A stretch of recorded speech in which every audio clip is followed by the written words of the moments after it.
All right, because the Edomites, the Jews, were still rebelling against Rome during this period. And that was the last outward rebellion, you understand, with the sword. Simon Bar Kokhba from 132 to 135 CE AD. Now, it says Christianity is a direct sense and offshoot of Judaism because Jesus and his immediate followers were Jews living in Palestine, and Jesus was believed by his followers to have fulfilled the Old Testament prophecies of the Messiah. Okay, it says following a trend of proselytization in the Judaism of that period, Christianity was from its beginnings expansionist. All right, so it was about conquering.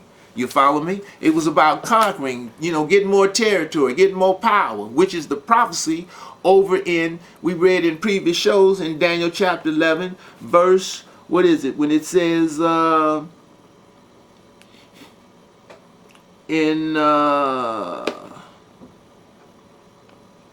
in chapter 11, Daniel, and I'm going to pick it up verse 38, but it says it's talking about Augustus Caesar, okay, who magnified himself above all. But it says, but in his estate he shall honor the God of forces, weaponry, and here's Jesus coming in here now.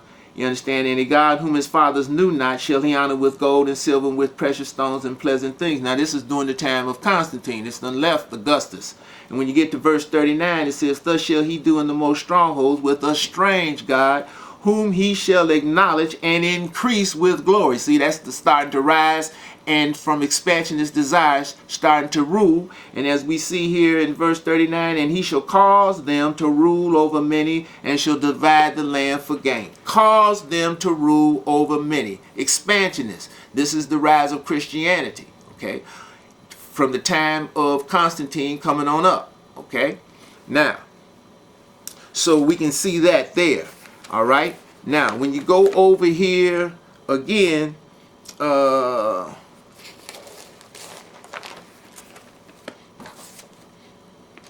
doing this Apocrypha, I'm going to read a little about this Apocrypha. It means, it's Greek for hidden things. Anything hidden is not about Yah. Straight out. Okay. Yah does not speak in secret. Amos chapter 3 verse 7. Okay. All the things that reveal, Yah reveals it through his prophets.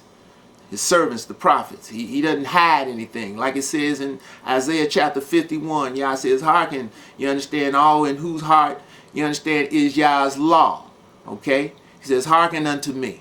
He says, my righteousness is near. So that means right there, Yah is saying, his word is everywhere. Now, when you take into account this book of remembrance, this so-called Old Testament, King James Authorized Version, 1611, it's translated in over 2,000 languages. It's all over the earth. Y'all did that through Esau, the British East India Company, and the English. Wherever they went, they took this book. They promulgated the New Testament. But Yah had his word on, in this this thing called the Bible, okay, which consists of 2 stories, right? So-called Old, which is the book of remembrance, as we just stated, and the New Testament, as we said in previous shows of this 4-part dispelling of the Christian myth. Okay, what about that word new over in Deuteronomy chapter 32? And what did we just say on the previous show about, you understand, we took out of the New Testament, we read, right, about creating a new creature, a newness. All right, and that's this Christianity that came on after Judaism, like we just read, in the 4th kingdom. Before the 4th kingdom, there was no Christianity. Okay, now all these people who want to say what they want to say is talking about back over there in Genesis and various other spots from Genesis through Malachi in reference to this Jesus, you follow? It doesn't say Jesus. Now you can believe, think, and feel what you want. That doesn't make it true. Okay, that doesn't make it a lie, but it doesn't make it true either. That's just your belief. And whatever's in the mind, subjective and not objective, is just that. It's in the mind, it's not real. Okay? Anything real is what? Mental and physical. Subjective and objective. It's mental and physical. It's tangible. All right? It has nothing to do with belief. It's what you know. Okay? So again, we can see that this apocrypha means hidden. So right there, you understand, that's a red flag. Because anything that's hidden, anything that's secret is not Yah. Okay? Yah doesn't hide. He's not secretive. You follow what I'm saying? The things that he reveals to the people of the earth. And again, what did he say in Isaiah, in Malachi chapter 3? I shall raise up and bring forth my messenger who shall do what? Prepare the way before me. And like we said on previous shows, Yah always raises up one to work through, to bring his word to the people before he does a thing, so that the people will know that it's Yah that's doing it when it takes place, and they won't give credit to their idols and images. Okay? All right, so it says here, the Apocrypha, an appendix to the authorized or King James version of the Old Testament containing the following books. We won't go into that. You know what they are. If you know about the Apocrypha, you can look it up because we're under time constraints.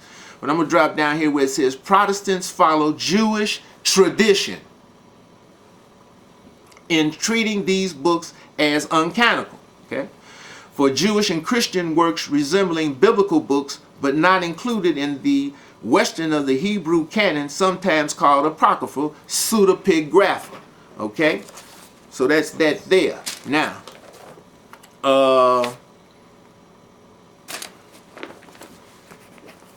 when you go over here to, we're going to go over here to pseudepigrapha, and it says things falsely ascribed. Okay? Pseudepigrapha.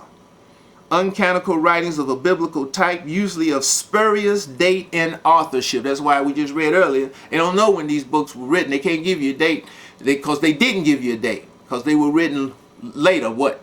They said, what, around 180 BCE? You understand, when the Septuagint was finished? Okay, which introduced this had a line in there about some Jesus. You follow what I'm saying? And then even later, as you keep coming up, you understand, we're going to read something in a second here, you'll see more changes is steadily taking place. All right? It says 3 of the best known pseudepigrapha are placed in the Apocrypha, the authorized version of the Bible. Okay? The pseudepigrapha are both Jewish composed. Did you hear that? The pseudepigrapha are both Jewish composed, 200 BCE, okay, to 200 AD. Span of 400 years, all right? Christian, the 50 AD to 400 AD. See, this is when they doing all this writing. This is when they putting all these other things in. You follow me? So from 200 BCE to 400 AD, what, a period of 600 years, they're writing. You follow me? Okay. It says such Jewish writings were composed either in Palestine or by Jewish Hellenistic groups.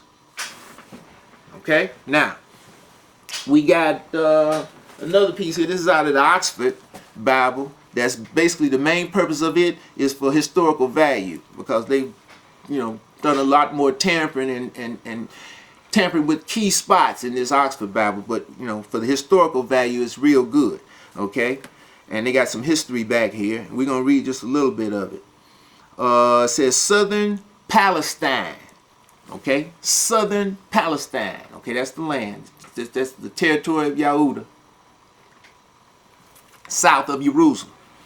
Southern Palestine came to be known as Idumea. Did you hear that? Southern Palestine became known as Idumea, Esau. Okay, for the Edomites had settled there after the Babylonian conquest, 586 BCE. Isn't that what it says? You follow me? Over in the book of Obadiah, they stood in the crossway, the descendants of Esau, called our forefathers and handed us over so that we could be removed far from our borders. Huh? It's substantiated in that 137th Psalm by the rivers of Babylon. Okay? We said on previous shows, Nebuchadnezzar came in, burnt the temple down. That's why y'all brought him. That wasn't enough for Esau. When you go in that 137th Psalm down at the bottom, what does it say? Don't forget Edom, who said what? Raise it, even to the foundation there. They will break up the foundation. Get any members of Yah up out of there.